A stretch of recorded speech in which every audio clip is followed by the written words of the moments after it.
Alors, on revient sur l'épître de Jude. On va lire les 5 premiers versets.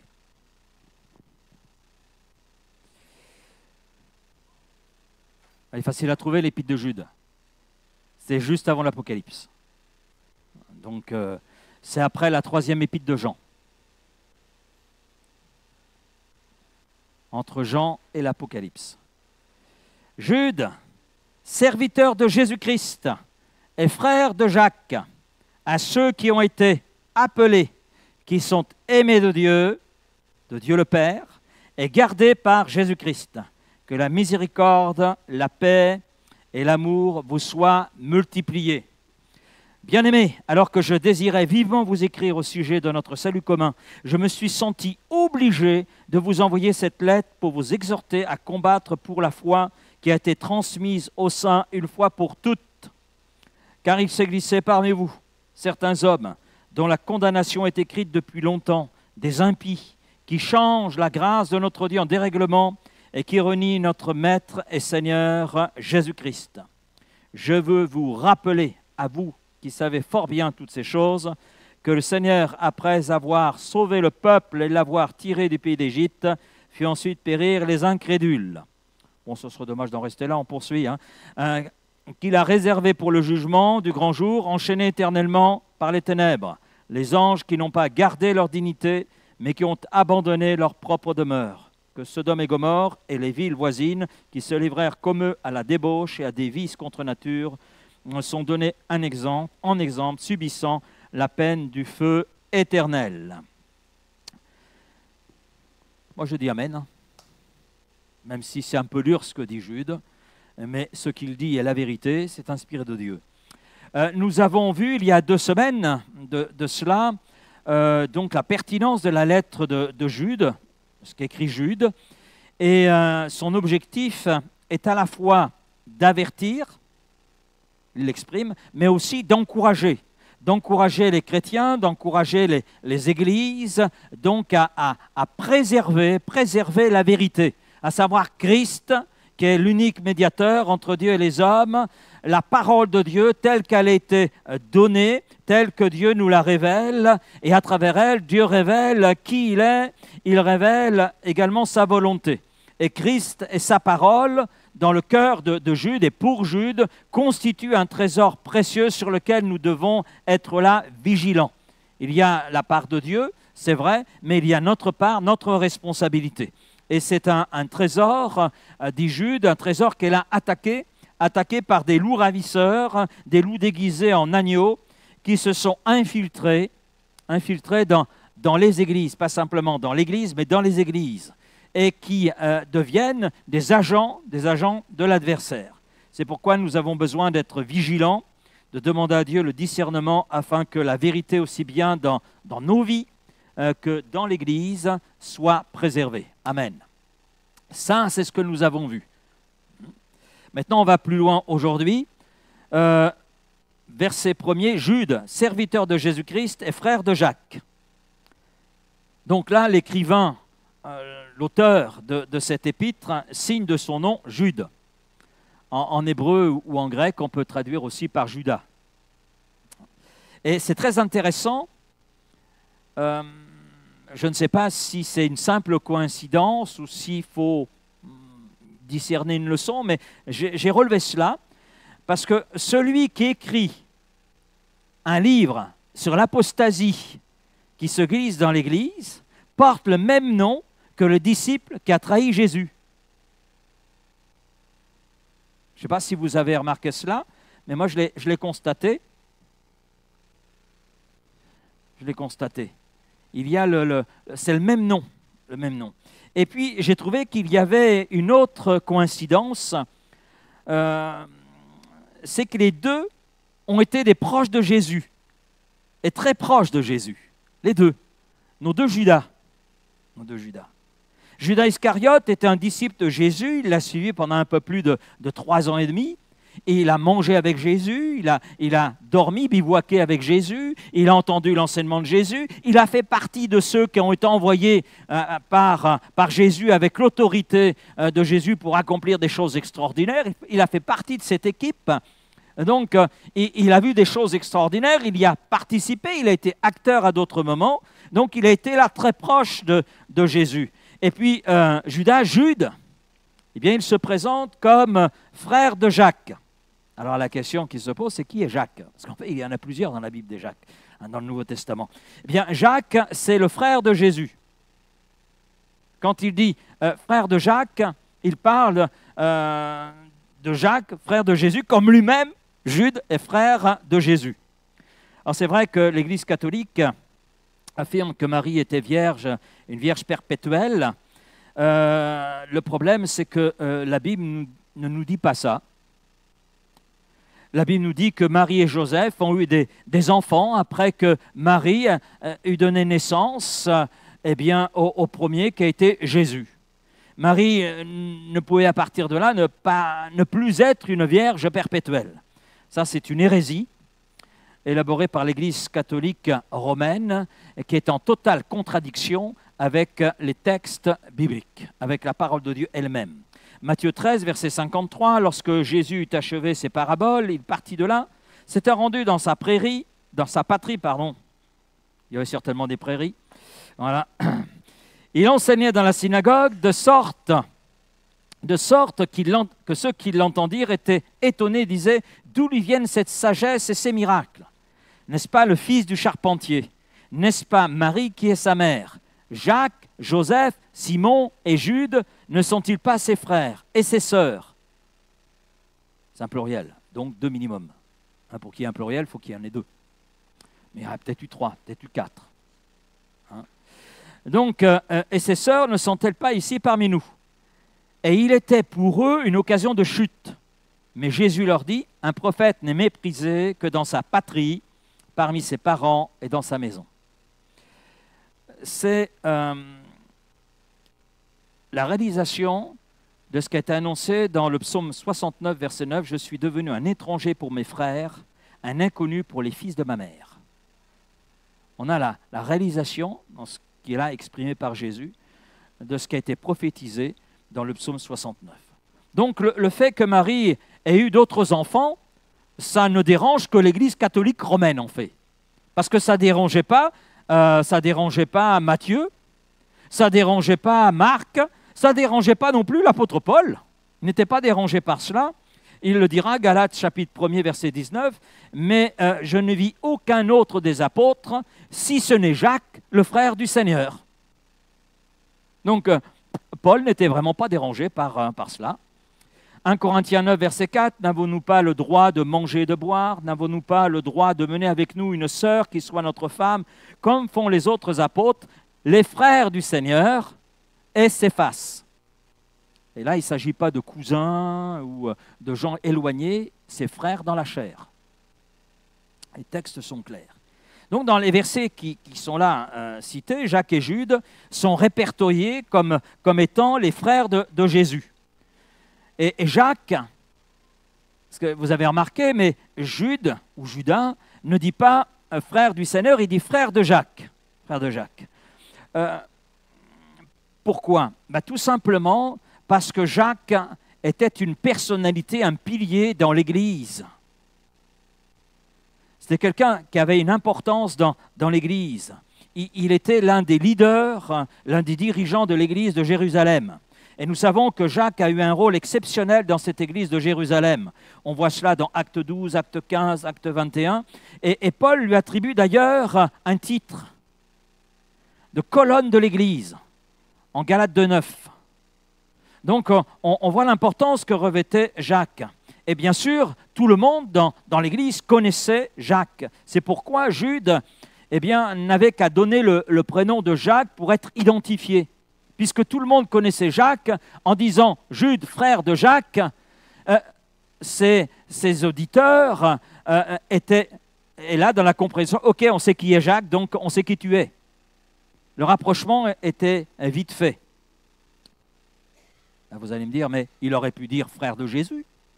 le rapprochement aurait été fait également. Pourquoi ne fait-il pas ainsi? On va le voir ensemble. Ce qui est intéressant, c'est que les frères de Jésus, à l'origine, ne croyaient pas que Jésus était le Fils de Dieu, ne croyaient pas en Jésus en tant que Messie. Jean 7, verset 5 nous dit « Car ses frères non plus ne croyaient pas en lui ». Et tout a changé donc après la résurrection. Les frères de Jésus le virent mourir sur la croix, ce n'est pas pour autant qu'ils ont cru. Non, il a fallu un autre événement pour qu'ils réalisent que Jésus, leur frère, l'aîné, était le Messie. Il a fallu la résurrection. C'est l'apôtre Paul qui en parle dans 1 Corinthiens 15, le chapitre de la résurrection. Au verset 3, il dit « Je vous ai enseigné avant tout, comme je l'avais aussi reçu, que Christ est mort pour nos péchés selon les Écritures, qu'il a été enseveli, qu'il est ressuscité le troisième jour selon les Écritures, et qu'il est apparu à Céphas, Simon-Pierre, puis aux 12. Ensuite, il est apparu à plus de 500 frères à la fois, dont la plupart sont encore vivants, et dont quelques-uns sont morts. Ensuite, il est apparu à Jacques, puis à tous les apôtres. Donc Jacques, frère de Jésus, a cru après la résurrection donc de son frère aîné. Et c'est la même chose pour Jude. Les deux furent placés, et certainement le reste de la famille fut placé devant l'évidence. L'évidence que Jésus était vraiment le Messie promis et qu'ils pouvaient ainsi placer leur confiance en lui. Ils ont réalisé que Jésus était celui qui avait donné sa vie pour leur salut. Pour leur salut. Ça, c'est quelque chose qu'ils ont compris, qu'ils ont là réalisé. Et Jude, c'est vrai, aurait pu, puisqu'il avait placé sa foi en Jésus, il réalisait que Jésus était le Messie, il aurait pu, dans son introduction, faire un petit peu comme l'apôtre Paul, dire « serviteur de Jésus-Christ ». Il aurait pu faire comme les autres. Et s'il ne fait pas ainsi, mais il se revendique comme étant frère de Jacques, eh bien, on le comprend à la teneur de sa lettre. Pourquoi n'a-t-il pas utilisé ce qui était vrai, frère du Seigneur, frère et serviteur du Seigneur? Il aurait pu se présenter ainsi. Pourquoi ne l'a-t-il pas fait? Eh bien, il ne l'a pas fait pour se démarquer des faux enseignants qui aimaient paraître et faire étalage de leur CV. Puisque dans ce que nous avons lu, il parle de ceux qui se sont infiltrés dans l'Église, qui arrivent avec un CV, qui arrivent en faisant étalage de qui ils sont, alors que c'est tout dans la fausseté. Et Jude, par rapport à cela, donc, fait preuve d'humilité et il se présente simplement, je suis le frère de Jacques. Voilà. On voit l'humilité de cet homme. Parce que l'une des caractéristiques des faux enseignants, c'est de mettre en avant leur carte de visite avec des titres, à travers de super intitulés, et ils séduisent. Ils séduisent à l'époque, ils séduisent encore aujourd'hui. Je me souviens de quelqu'un qui est venu me voir, m'a présenté une carte. Sur la carte, il était marqué « apôtre et prophète ». C'est chouette, hein? Voilà. Il a été envoyé par Dieu pour m'aider. C'était sympa, hein? Le problème, c'est que Dieu ne m'avait pas informé. Donc, voilà. Mais il est arrivé avec plein de titres, avec... voilà. Et puis on en reçoit aussi à travers des emails. Ah là là. Ah, prophète, truc machin, chouette, de renommée internationale. Puis quand vous tapez sur Internet, le nom est inconnu. Donc, renommée internationale chez lui, dans sa demeure, dans sa maison, mais ça n'a pas dépassé les murs de sa maison. L'apôtre Paul écrit ceci aux Philippiens, chapitre 3. Moi aussi, cependant, j'aurais sujet de mettre ma confiance en la chair. Si quelque autre croit pouvoir se confier en la chair, je le puis bien davantage. Moi, Saul de Tarse, Paul, circoncis le 8e jour, de la race d'Israël, de la tribu de Benjamin, hébreu né d'hébreu, quant à la foi pharisien, quant aux zèle, persécuteur de l'Église, irréprochable. Irréprochable à l'égard de la justice de la loi. Il fait quand même cette précision. Vous voyez ce CV-là? Ça, c'est une carte de visite. Et Paul dit, j'aurais cependant pu le faire ainsi. Mais on sait que Paul fait preuve d'humilité, au même titre que Jude, je suis serviteur de Jésus-Christ. Et c'est une grâce. Et Jude ne fait pas étalage de qui il est dans son introduction pour ne pas s'enfler d'orgueil. Comme l'apôtre Paul. Parce que non seulement Paul aurait pu se glorifier de sa carte de visite, et comme il le dit aux Corinthiens, s'il faut se glorifier, 3 petits points, il ajoute, cela n'est pas bon. 2 Corinthiens 12, verset 1er. Et Paul, dans ses lettres, se présente avant tout comme serviteur, le doulos, l'esclave de Jésus-Christ, celui qui dépend en toutes choses de Jésus. Et certains, si ce n'est pas avec des titres qu'ils se présentent, c'est aussi avec des expériences, des révélations qu'ils le font.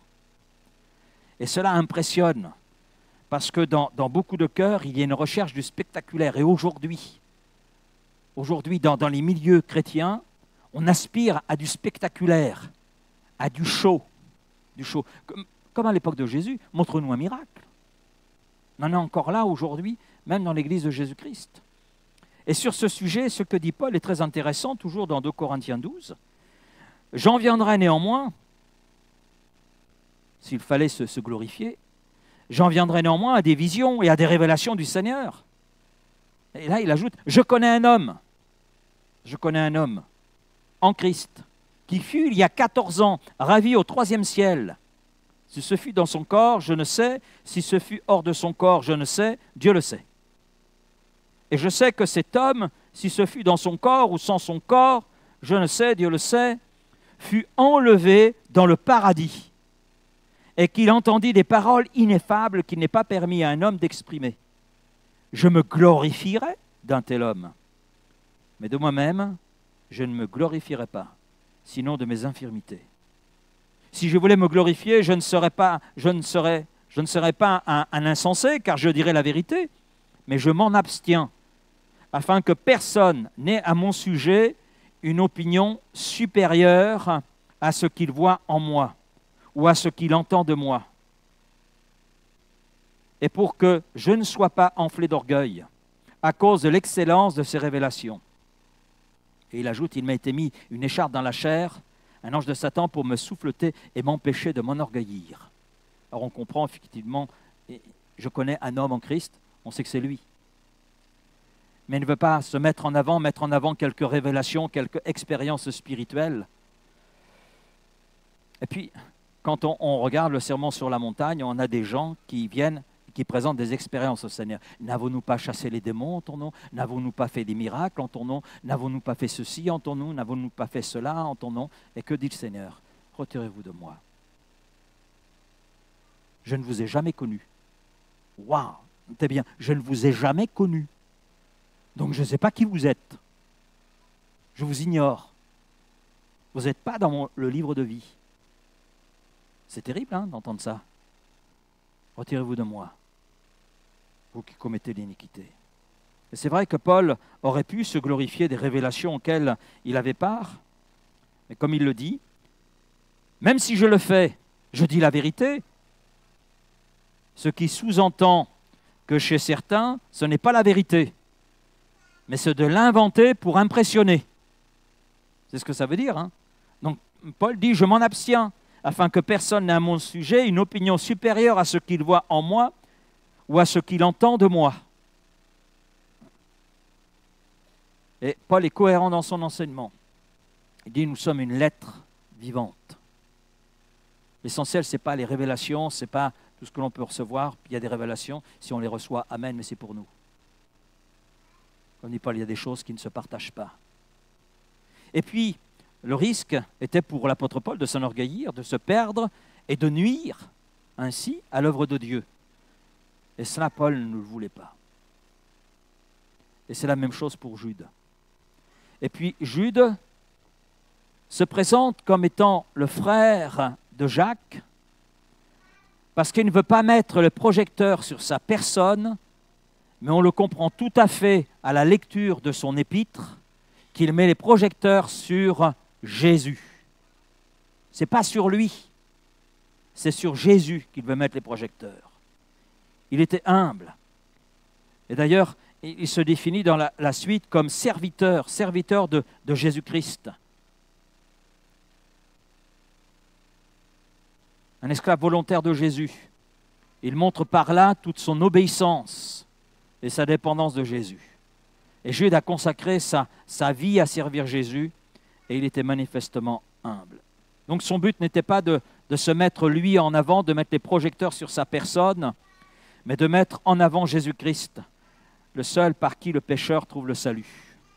Parce que c'est là aussi l'un des buts de sa lettre, c'est de montrer la valeur du salut, qui est seulement en Jésus, qui est la vérité. Donc c'est tout l'opposé, quelque part, des faux enseignants dont les caractéristiques sont l'orgueil, la vanité. Jude est tout le contraire, présente l'humilité. Et là je dis Amen. Maintenant regardons à qui Jude s'adresse. Il le dit, à ceux qui ont été appelés, qui sont aimés en Dieu le Père et gardés pour Jésus-Christ. Et il est intéressant de voir comment Jude s'adresse à ses destinataires. Il utilise 3 mots. Appelé, appelé par Dieu. Deuxième mot, c'est aimer, aimer du Père. Troisième mot, c'est garder, garder en Jésus-Christ. Donc il rappelle à ses destinataires leur position en Christ. Et il est bon de se rappeler de notre position en Christ. Si Jude était là, il nous dirait la même chose. Vous qui êtes appelés par Dieu, vous qui êtes aimés de Dieu, vous qui êtes gardés en Jésus-Christ. Voilà qui nous sommes. Voilà où se trouve notre identité. Et Jude invite ses lecteurs à se souvenir qu'ils sont appelés. Et il nous invite ce soir à nous souvenir que nous sommes appelés. Et nous devons nous rappeler que nous sommes appelés par Dieu. Et chaque fois d'ailleurs que le mot grec est utilisé et traduit dans nos versions par appelé, ça signifie choisi. Regardez votre voisin et dites-lui, tu as été choisi par Dieu.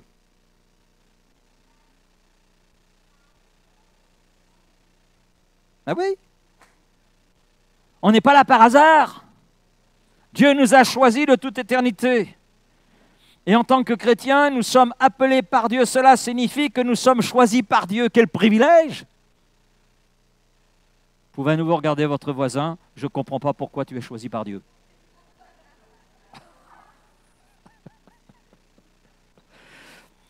L'appel de Dieu, c'est l'offre du salut. Amen. Et ce salut s'adresse à tous. L'appel de Dieu, c'est l'offre du salut qui est étendue à tout le monde. Mais comme le dit l'Écriture, il y a beaucoup d'appelés, mais il y a peu d'élus. C'est-à-dire peu de gens qui répondent à cet appel de Dieu. Et lorsque nous partageons la bonne nouvelle de Jésus, exhortons les gens à se repentir de leurs péchés, à faire confiance en Jésus pour le pardon de leurs péchés, cet appel est offert à tous ceux qui l'entendent. Et il retentit encore aujourd'hui cet appel. Si Jésus tarde dans son retour, c'est tout simplement parce que le Père use de patience, parce qu'il veut qu'un plus grand nombre puisse là répondre à son appel. Au choix, Dieu a choisi d'envoyer Jésus-Christ pour nous offrir le salut. Ce salut se propose à nous, c'est vrai, et nous sommes là, nous avons réalisé notre état de péché, nous avons réalisé que le salut était en Jésus-Christ, et à partir de là, nous avons placé notre foi dans ce tout est accompli par Jésus. Et nous avons reçu en retour le pardon, nous avons reçu en retour, cette assurance, oui, que nous étions choisis de Dieu, appelés par lui, pour connaître ce salut. Ésaïe 45, verset 22, « Tournez-vous vers moi, dit Dieu, et vous serez sauvés. Vous tous qui êtes aux extrémités de la terre, car je suis Dieu, et il n'y en a point d'autre. Amen. » Et puis on connaît Jean 3,16, Car Dieu a tant aimé le monde qu'il a donné son Fils unique Jésus, afin que quiconque croit en lui ne périsse pas à cause du péché, mais au contraire accède au salut. Donc on a ce rappel de l'offre du salut qui s'adresse à tous les hommes sans aucune exception. Et il retentit cet appel au salut.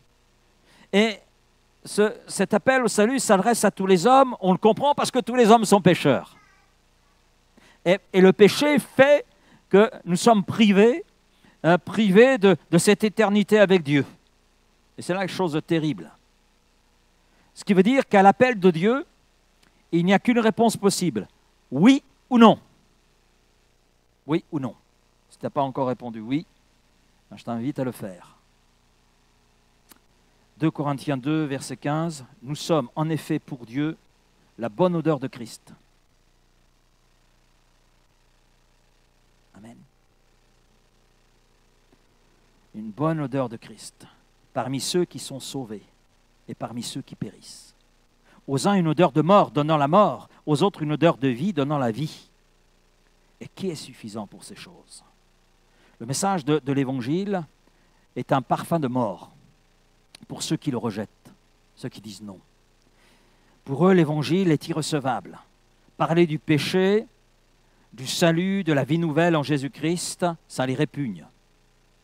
Ça a une mauvaise odeur. Mais devant le message de l'Évangile et l'appel de Dieu au salut, c'est un parfum d'une bonne odeur pour ceux qui le reçoivent. Amen. Ceux qui reçoivent cette bonne nouvelle. Ceux qui s'engagent dans cette bonne nouvelle. Parce qu'ils obtiennent le pardon, parce qu'ils obtiennent la vie. La vie. Et Paul a dit que la deuxième catégorie de personnes est celle qui entend la bonne nouvelle de Jésus-Christ et pour elle, c'est un parfum de vie. Je ne sais pas si vous vous souvenez du jour où vous avez découvert Jésus-Christ comme votre Seigneur et Sauveur. Moi, je m'en souviens comme si c'était hier et j'aime me le rappeler. Et quand j'ai un coup de blues, ça vous arrive? Même les pasteurs, des fois, font du blues. Et même quand on a un coup de blues, il est bon de se rappeler du jour où nous avons découvert le pardon de Dieu en Jésus-Christ.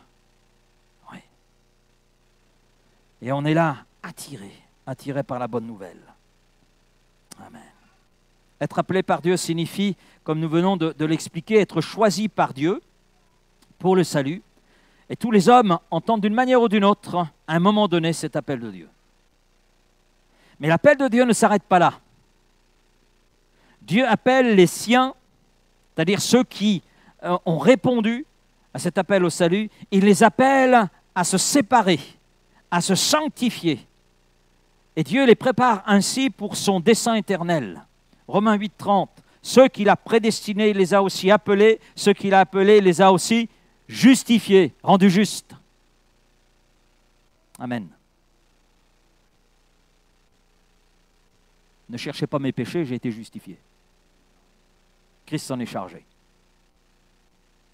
Nous sommes rendus justes. Ça ne veut pas dire parfait. C'est pas ce que ça veut dire. Être justifié, c'est avoir l'assurance que nos péchés sont réellement pardonnés, qu'on est propre, parce que Jésus, par son sang, nous a lavés et nous a purifiés. 2 Timothée, chapitre 1er, verset 9, « Dieu nous a appelés par une sainte vocation, non à cause de nos œuvres, mais selon son dessein et sa grâce. » L'appel est un appel au salut, amen, mais c'est également un appel à marcher sur les pas de Jésus. Ce qui, bien sûr, impose de notre part un abandon de notre vie passée avec tout ce que cela signifie.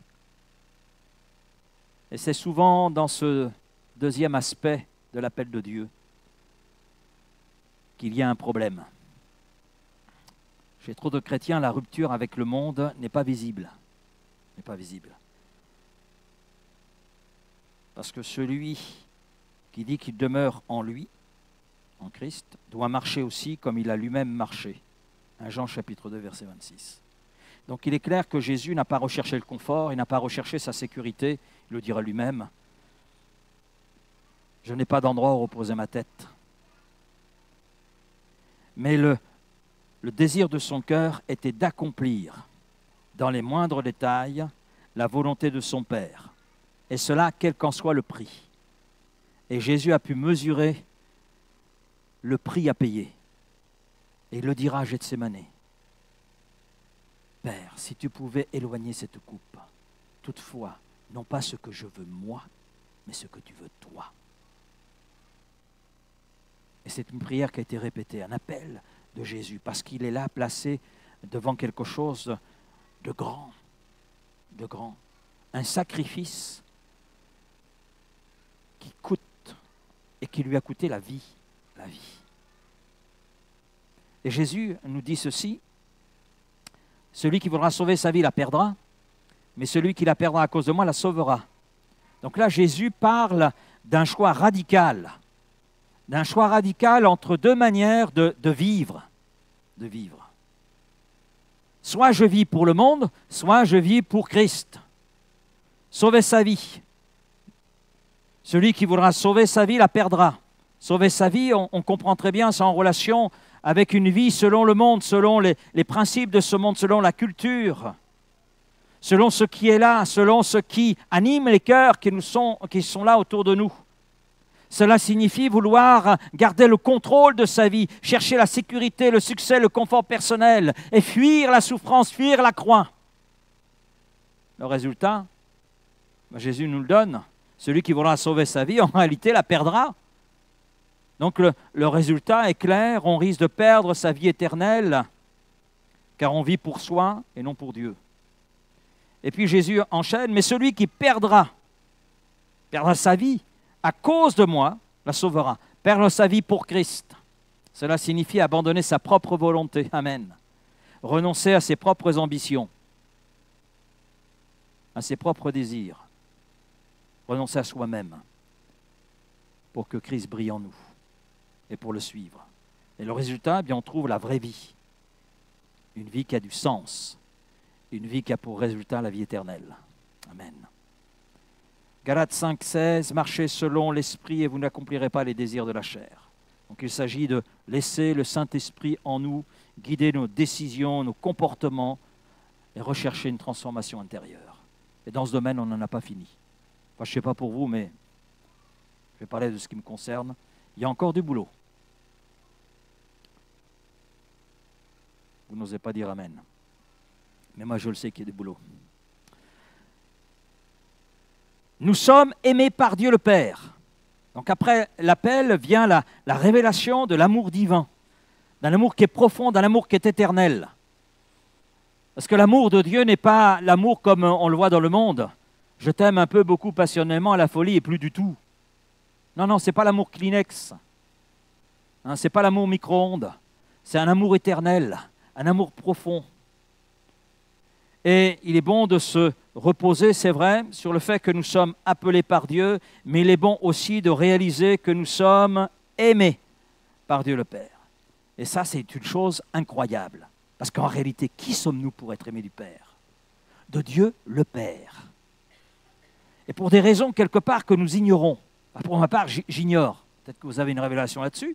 Mais pour des raisons que j'ignore, nous ne méritons pas. C'est ce que je ressens. Je ne mérite pas d'être aimé par le Dieu très saint, par le Dieu qui est Père. Parce que qui suis-je dans cet univers pour que Dieu porte une attention sur moi?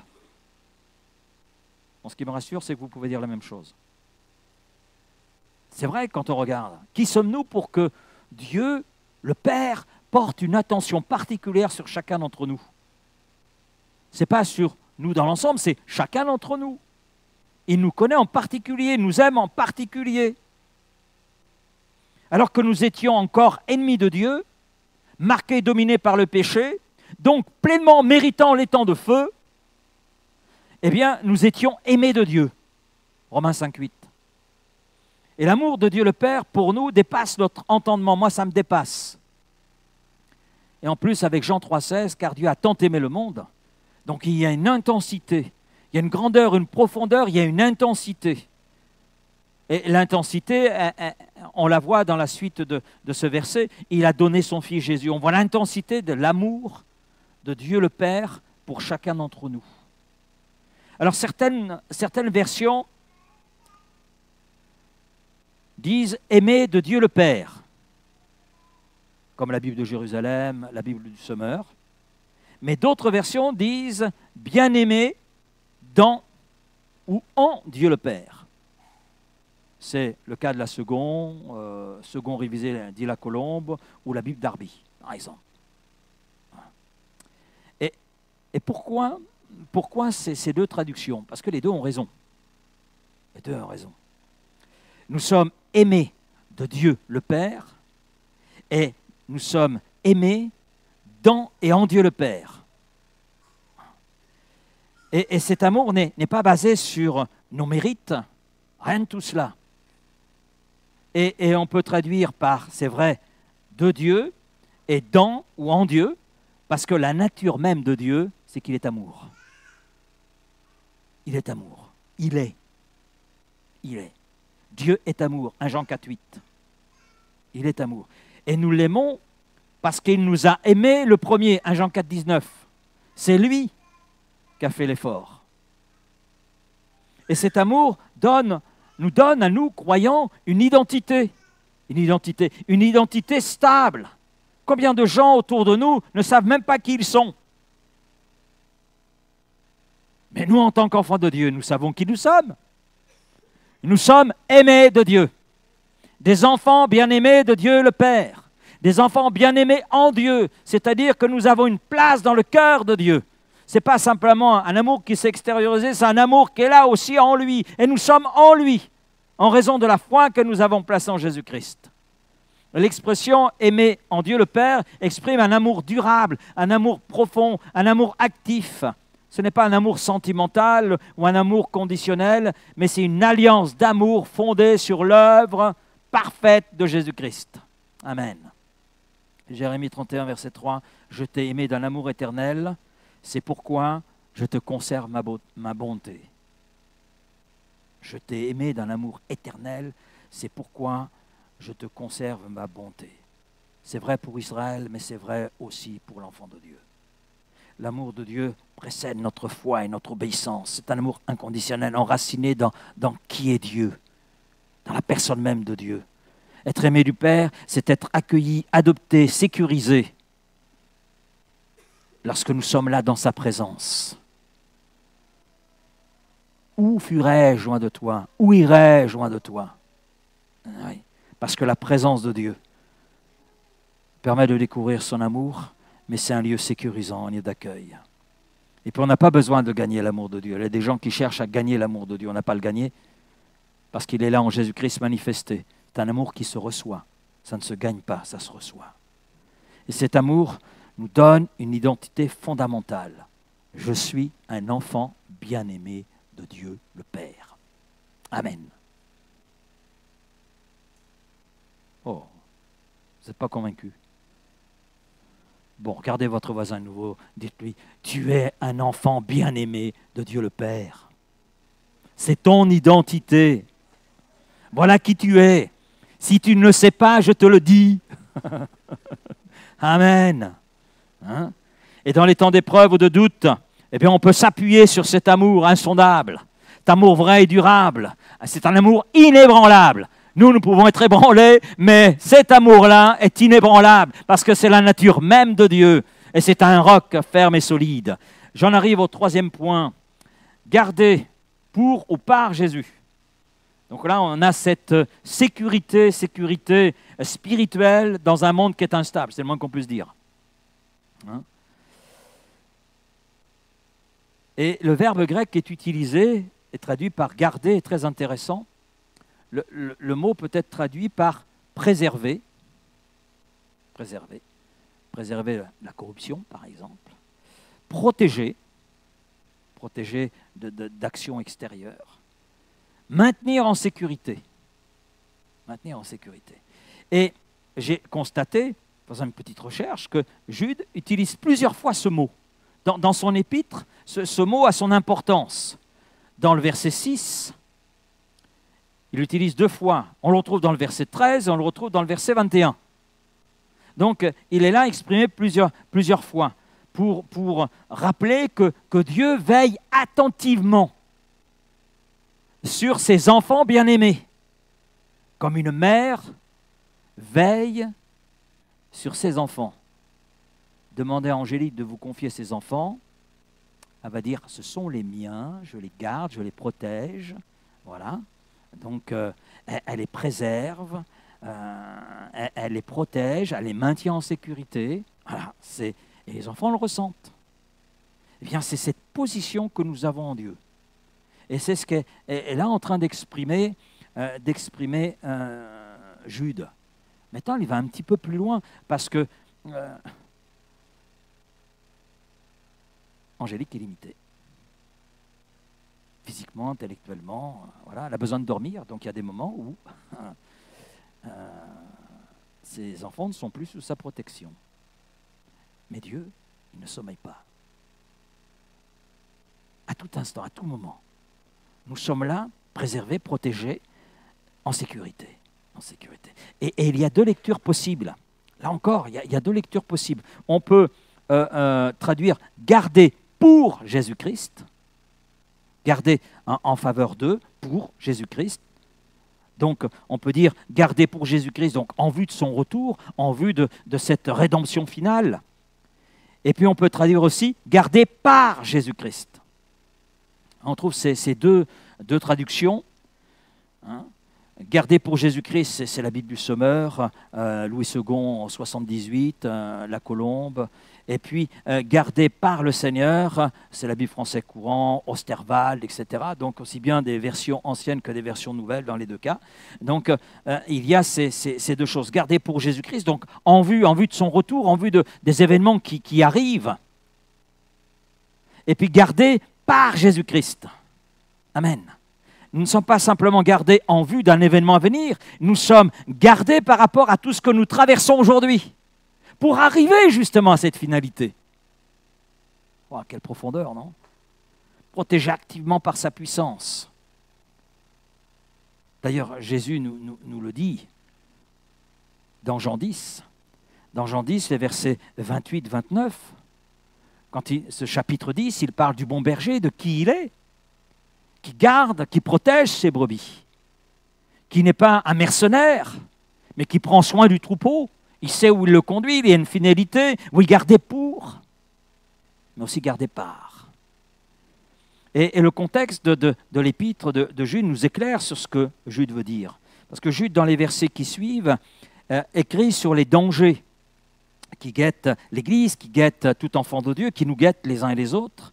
Il parle des faux enseignants, il parle de la nécessité de combattre pour la foi. Nous sommes dans un combat spirituel. Pas le perdre de vue. Mais dans ce combat, nous ne sommes pas tout seuls. Et il est bon de se dire que nous sommes gardés pour Jésus-Christ et gardés par Jésus-Christ dans ce combat spirituel. Donc, il y a ce rappel que les croyants sont gardés. Gardés et malgré les périls spirituels, parce que Dieu est là. Parce que Dieu est là. Jean 10, verset 28-29, on va le lire quand même ces versets.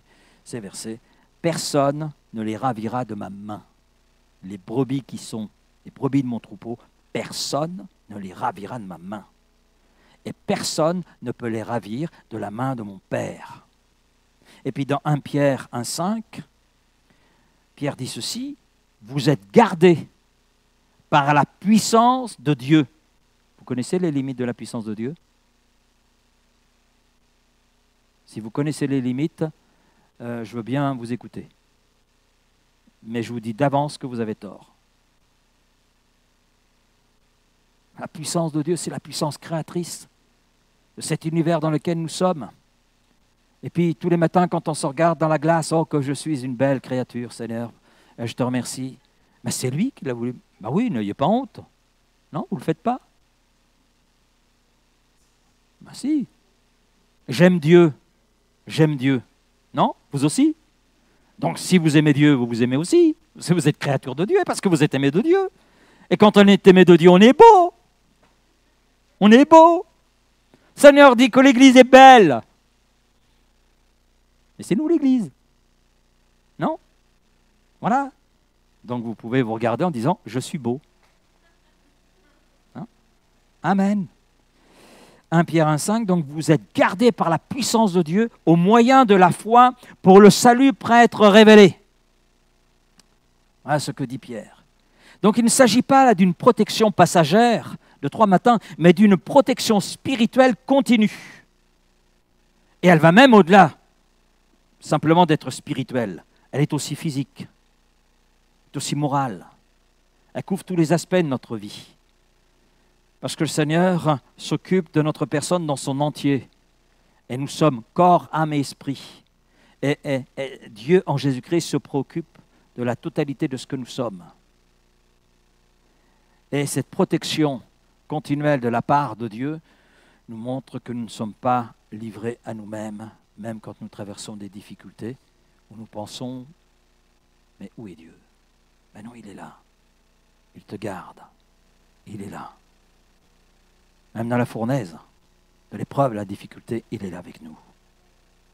Dieu préserve la foi de ceux qu'il a appelés jusqu'à la fin, dans la mesure où les appelés demeurent attachés. Ah, bien entendu, on le comprend. Tant que tu es attaché au bon berger, tant que tu demeures dans le troupeau, il n'y a pas de souci, tu n'es pas en danger. Amen. Ce qui fait la force de l'Église.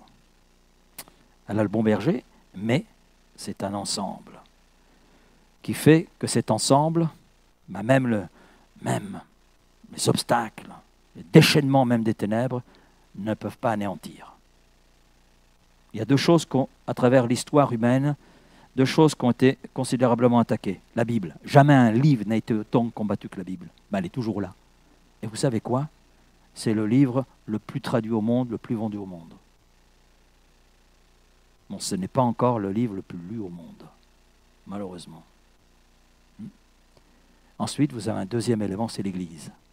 Jamais l'Église, depuis le jour de sa naissance jusqu'à aujourd'hui, jamais l'Église n'a été autant attaquée. Je parle de l'Église de Jésus-Christ. L'Église véritable, l'Église qui s'appuie sur l'Écriture. Je ne parle pas de confession religieuse, de dénomination, mais je parle de l'Église de Jésus-Christ. Et malgré les déchaînements de Satan, l'Église, elle est là, et puis nous avons une promesse, elle sera enlevée. Amen.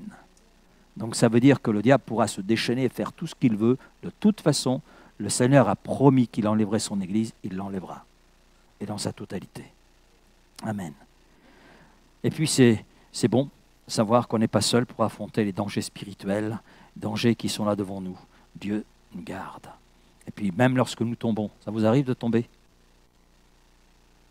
Eh oui, vous avez oublié de refaire votre lacet, vous avez pris le pied dedans et voilà, paf! Paf, paf, paf. Ouais. Mais le Seigneur nous relève, il nous restaure. Parce que notre salut ne repose pas sur nos propres forces, mais sur la fidélité de Christ. Alors je conclus. Je conclus en faisant un petit résumé. Nous avons une triple sécurité pour notre foi. Triple sécurité pour ta foi. Nous sommes appelés. Dieu t'a choisi. Tu n'es pas un accident. Amen. Tu as un but. Dieu a un but pour ta vie. Amen. Dieu a un but pour ma vie. Je sais pourquoi je suis là. Vous le savez, vous? Voilà, il n'y a pas de oui. Si, j'ai entendu un oui. Dieu nous a choisis pour être ses phares, lumière en ce monde, pour refléter justement son amour. Nous sommes aimés. Dieu t'aime éternellement. Amen. Tu es précieux, tu es connu et tu es accepté auprès de Dieu. Tu as de la valeur. Amen. J'ai regardé un footballeur et j'ai regardé sa valeur. 75 000 euros. Il ne joue pas en première ligue. Il joue dans une équipe de Marseille. 75 000 euros. C'est pas mal. Tiens, Laurent, combien tu vaux? Bon, c'est ok, je vous vois sourire. En football, 0 euros. Mais notre valeur, elle n'est pas là. Notre valeur, elle est dans cette identité qui est la nôtre en Dieu. Et à travers ce que Dieu est, à travers ce que Dieu a fait, son Fils, nous avons une grande valeur. Une valeur qui va au-delà de tout ce que nous pouvons penser et imaginer. Et puis gardez, Dieu te protège jusqu'à la fin. Donc tu demeures en lui. Tu es en sécurité dans sa main. Amen. Conclusion. Phrase finale. Préserve la vérité. Garde ta foi et fixe tes yeux sur Jésus seul. Amen. Parce que tu es appelé, parce que tu es aimé, et parce que tu es gardé. Amen. Seigneur, merci pour ta parole ce soir. Merci pour ce que Jude peut là nous enseigner. Quelle profondeur, Seigneur, quelle leçon tu nous laisses à travers ce que Jude a écrit sous l'inspiration du Saint-Esprit. Que ta parole s'imprime en nous, que ta parole soit gravée là dans notre cœur, dans nos pensées, et que nous puissions repasser tout cela sur notre cœur et réaliser, oui, que nous sommes appelés, choisis de toute éternité, et que nous sommes aimés de toi, et que nous sommes gardés. Amen. Oui, parce que nous avons de la valeur à tes yeux, et parce que tu veux nous voir hériter la gloire. Tu veux nous voir entrer dans la possession de cet héritage que tu nous réserves de toute éternité.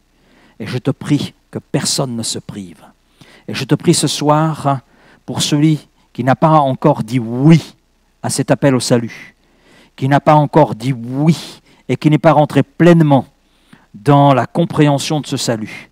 Je crois, Père, que par l'action souveraine du Saint-Esprit, tu es capable de convaincre ce cœur de péché, de le conduire dans la repentance et dans la foi, afin qu'il puisse la réaliser, eh bien, qu'il est appelé par toi, qu'il est aimé de toi, et que s'il s'engage avec toi, il sera gardé par toi et pour toi. Alors merci Père de ce que tu veux faire au milieu de nous, merci de ce que tu veux faire en nous, poursuivre, parce que l'œuvre que tu as commencée en nous, en chacun d'entre nous, tu veux la poursuivre jusqu'à son achèvement, et nous pouvons être sûrs que tu iras jusqu'au bout, parce que tu es un Dieu qui va jusqu'au bout, et tu nous l'as montré, et tu nous le montres encore à travers ta parole. Alors merci Père, et cela dans le nom précieux de Jésus.